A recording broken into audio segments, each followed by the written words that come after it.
left him pondering the future. Listen to this. Here's LeBron postgame. I like to say it's a successful year because I don't play for anything besides winning championships at this point in my career, and I don't get a kick out of making a conference appearance. I've done it a lot, and it's not fun to me to not be able to be a part of getting to the finals, but we'll see. We'll see what happens going forward. But I don't know. I got a lot to think about, to be honest.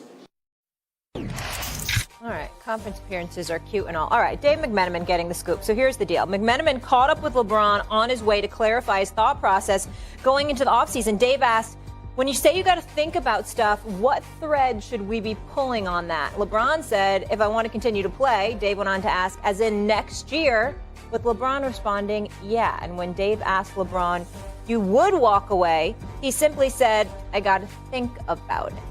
Okay. JJ, are you buying LeBron contemplating retirement? I'm not necessarily buying it. I would say this. I think there's legitimate genuineness to these thoughts that he's having. It reminds me a little bit of Tom Brady. Tom Brady got to a certain age, and it was every offseason. This is what we talked about, right? It was whether or not Tom Brady was done. And I look at this playoff run and this season in particular from the Lakers, and really the last two seasons and everything that this team has been through, LeBron getting hurt and having to play this playoff run essentially on a bum ankle and a bum foot. And I think as an athlete, like, there's always a moment when you sort of begin to question your own athletic mortality. And maybe in some ways, LeBron, I don't want to put words in his mouth, but maybe in some ways, LeBron is at that stage. Am I buying that he's going to retire? No, absolutely not. The thing I'll say about LeBron is one of the most calculated professional athletes in the history of professional sports. Everything he does is for a reason. And whether this is to put a little bit of pressure on the Lakers to improve the roster, whether this is to send a subtweet to his teammates, whatever it is, there's a reason he did this. But I believe there's some earnesty in these comments, and it's not just for a calculated reason. He's coming off year 20, age 38, a long playoff run where he's had to play a ton of minutes with an injury, and it's just human nature that you would begin to say, oh, maybe I'm nearing the end. Go ahead, Wendy. I mean, I listened to every word JJ just said. I don't understand much of what he just said, but I listen. But go ahead, Wendy. Well, you didn't play, you first, Stephen A. and then I'll try. Exactly. You didn't play. I didn't comprehend. I'm sorry. You don't understand athletic mortality. 3 games at wherever South Dakota, Winston-Salem State doesn't count. Yes, I got you. I understand. I got a degree, and I'm here on TV with you. I must be doing something right. Oh, you're definitely doing things right. You damn right. Go ahead, Okay, Wendy. guys, let's go. I'm going to respect LeBron's words here because I'm not sure what's inside his head. I will tell you that it's been pretty clear that his plan for a long time now is to look at 2 more seasons.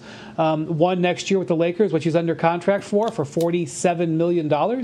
And then he has the option to be a free agent when his son Bronny can be in the NBA. I don't know if he's going to be in the NBA, but LeBron set it up so he has flexibility either to stay with the Lakers for $50 million or to go to another team at that point.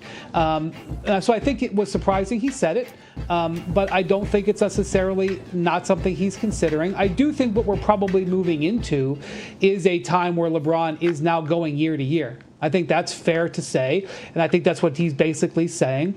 And I'll tell you that throughout my career, there have been times where when the player is done in the locker room, I have heard players basically say these things, and sometimes they mean them and sometimes they don't. I remember when Ray Allen stunned me after the 2014 finals. I thought he had more time in him, and he said, listen, I think I'm going to hang it up. And I was stunned, and he ended up hanging it up. He never came back. Teams tried to talk him into it for 2 years. He never came back. I remember standing with Richard Jefferson, our colleague here at ESPN, in the winning locker room while he soaked in champagne in 2016, and Richard says, "I'm done." And I couldn't believe it because he was really good in the finals. And you know what? He wasn't done. He came back and played 2 more years. He might even have played 3. I think he played at least 2 more years. So, you don't necessarily take emotional utterances at the conclusion of a season. You let them think about it. But I do think that there is something to the Lakers to consider here. The Lakers have 4 or 5 weeks to decide the direction that they're going with this team. They have players who have team options, like Malik Beasley. They have players who are free agents, some restricted, some unrestricted. They got to make a decision about whether they want to hold this team together or not. And LeBron is essentially sending a message here, and he can be passive-aggressive at times. We know that he has got to consider for next season. And so the Lakers have to take that under advisement, and I'm sure they will as they go into a big-time offseason transaction season.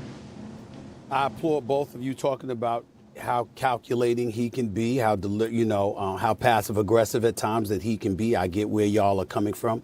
And I appreciate the producers having both of y'all up on the screen because I want to look at both of y'all and say this. We going to really ignore the big elephant in the room? LeBron got questions about his teammates and whether or not that's going to be enough for him to do what he wants to do, which is compete for championships. What did he say last night, JJ? What did he say last night, Wendy? Kind of been here before. It's 11 times. Conference finals, I've been here a lot. This is not a big deal to me if we don't win. It's about that. And so I'm looking at these numbers here, JJ, and he averages 22 points on 48% shooting in the opening round. He averages 24.7 points on 49% shooting in the conference semis. He averages 27.8 points per game on 52% shooting and 10 assists in the conference finals against the Denver Nuggets, okay? And he goes out there last night and he puts on a show, drops 31 in the first half, and has minimal help. And no one is going to convince me that that doesn't play a role in what he disseminated to everybody last night. Now, do I think he will retire? I don't. I think the one thing that I hold on to is his aspiration and desire to play with his son, Bronny, who he believes is going to make it to the NBA. And he wants to be around long enough so he is in a uniform on an NBA basketball court with his son. That is his dream. And I think that supersedes everything. But I also think because he has said that on numerous occasions, which we've all have touched on over the past few months, I think it's important to recognize he knows what he said. So consider how profound it must be for him to go out in that press conference last night and completely go against all of that. Not completely, but to go against all of that by saying, I might have a change of heart, because that's essentially what it would be. It would be a change of heart. If LeBron James decided to walk away, he would be saying, not only am I walking away from the game of basketball, I'm walking away from my dream to play with my son. He knows that inevitably that is what we're going to hold on to and gravitate to because that's what he's been speaking on all of these months. So for him to go to that point, why would he do that? There can only be one reason. You're not sure if you can really compete for a championship, and it hurts too much to put in all of that work and to come up short. He's not going to play every game. We got to expect that LeBron James is going to play no more than 60 games a season. We got to anticipate that. We damn sure got to anticipate that about Anthony Davis. And God forbid if everybody, not everybody, but the people that are talking about them getting Kyrie Irving, how many games is he going to play per season?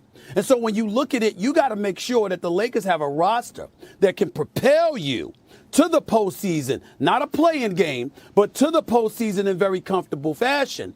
You got to hope that there's a roster that can pull that off for you. Does LeBron James believe they have that? Does he believe they'll have that next season? If he felt emphatically so that answer was a yes, I don't think we would have heard what we heard last night.